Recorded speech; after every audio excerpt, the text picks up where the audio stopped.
myself to you. My name is Cecily Cardew. Cecily Cardew. What a very sweet name. Something tells me that we are going to be great friends. My first impressions of people are never wrong. How sweet of you to like me so much after knowing me for such a comparatively short time. Oh, pray sit down. Oh, I may call you Cecily.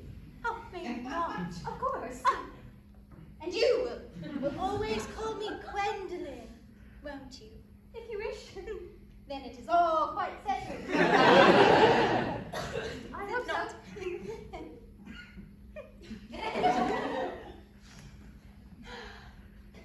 Perhaps now is a favourable opportunity of my mentioning who I am. My father's Lord Bracknell. Ah, I suppose you've never heard of Papa? No, I don't think so. Well, outside the family circle, Papa, I'm glad to say, is entirely unknown. And I think that is just as it should be. The home seems to me to be the proper sphere for the man. For once he begins to neglect his domestic duties, he becomes painfully effeminate, does he not? And I don't like that. It makes men so very attractive. Cecily, Mamma, whose views on education are remarkably strict, has brought me up to be extremely short-sighted. It is her way of educating. So do you mind me looking at you through my glasses? Not at all, Gwendolen. I'm very fond of being looked at. You're here on a short visit, I suppose. No, I live here. Really? Your mother, no doubt, or some other female relative of advanced years, resides here also. No, I have no mother, nor in fact any relations. Ah, indeed. My dear guardian, with the assistance of Miss Prism, has the arduous task of looking after me. Oh, your guardian? Yes, I am Mr. Worthing's ward. Oh. He never mentioned to me that he had a ward. A very secretive of him. He grows more interesting hourly. Though I'm not sure I can say that news inspires me with feelings of a mixed delight.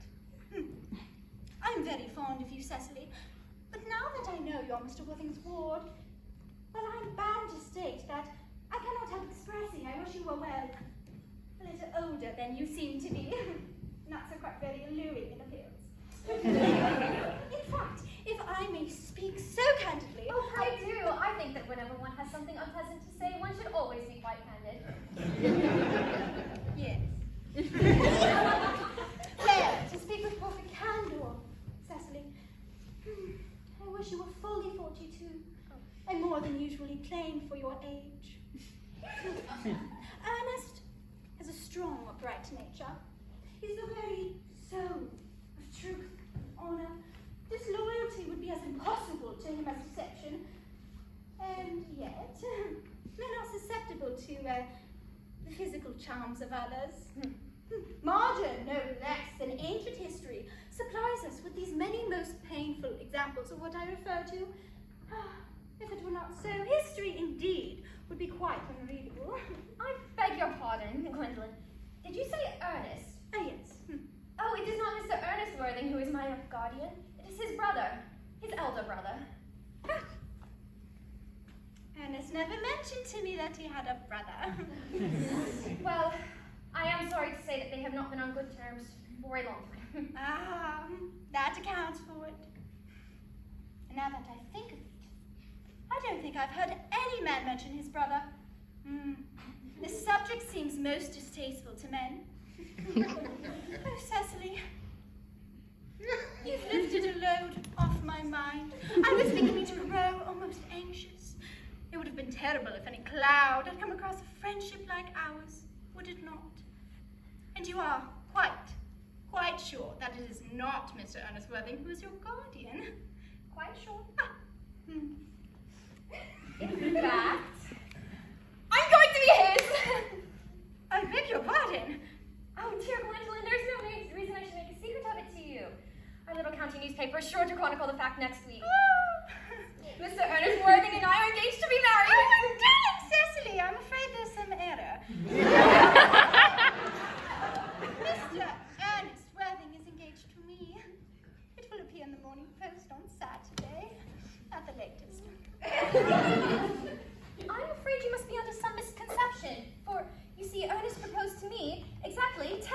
go.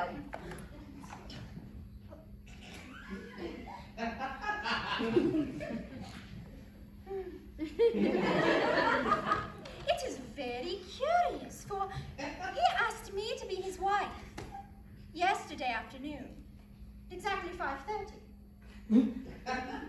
If you would care to verify the incident, pray do so. I never travel anywhere without my diary. One should always have something sensational to read on the train. I'm very sorry, Cecily. It is a very disappointment to you. But I'm afraid I have the prior claim. It would distress me more than I can tell you, Gwendolen, if it caused you any mental or physical anguish. But I feel bound to point out that since Ernest proposed to you, he clearly has changed his mind. Oh, if my poor fellow has been entrapped in any foolish promise, I shall consider it my duty to rescue him at once with a firm hand. Do you suggest, Miss Fairfax, that I entrapped Ernest into an engagement? How dare you? This is no time for the shallow mask of manners. When I see a spade, I call it a spade. Oh, I'm so glad to say I've never seen a spade. It is obvious that our social spheres align. Shall I lay the tea here as usual, madam? Yes, as usual.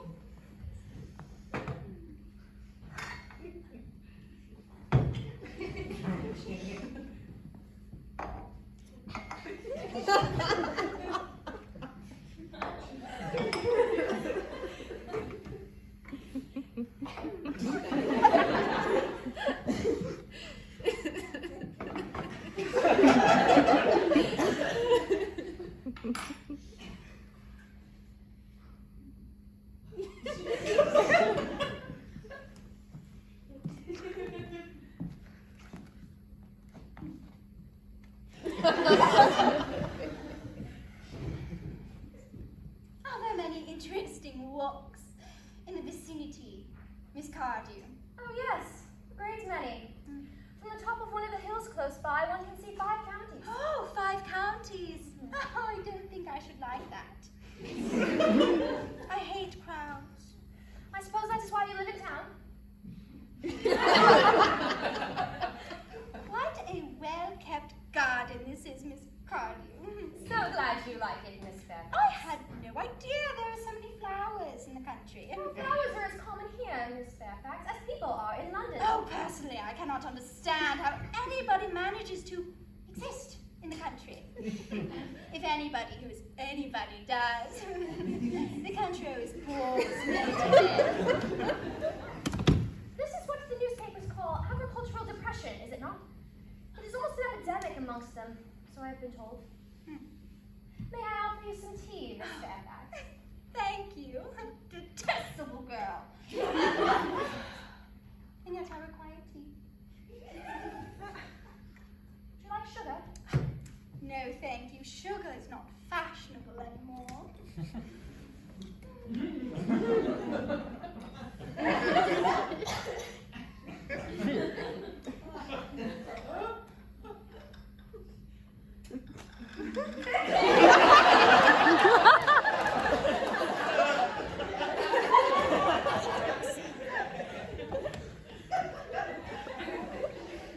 Cake or bread and butter? Bread and butter, please. Cake is rarely seen in the best houses nowadays.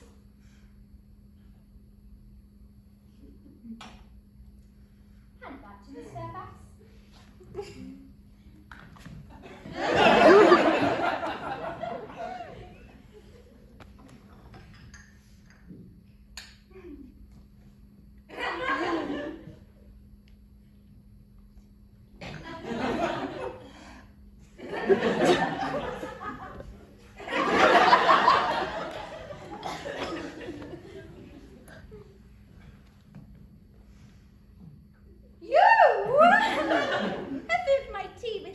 Sugar.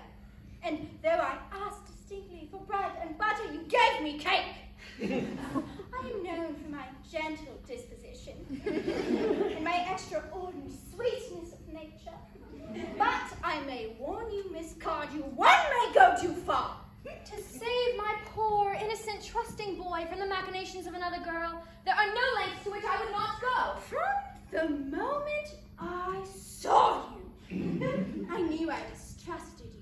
I felt that you were false, deceitful. I never deceived in such matters. My first impressions of people are invariably right. It seems to me, Miss Fairfax, that I am trespassing on your valuable time. Perhaps you have many other calls of a similar nature to make in the neighborhood?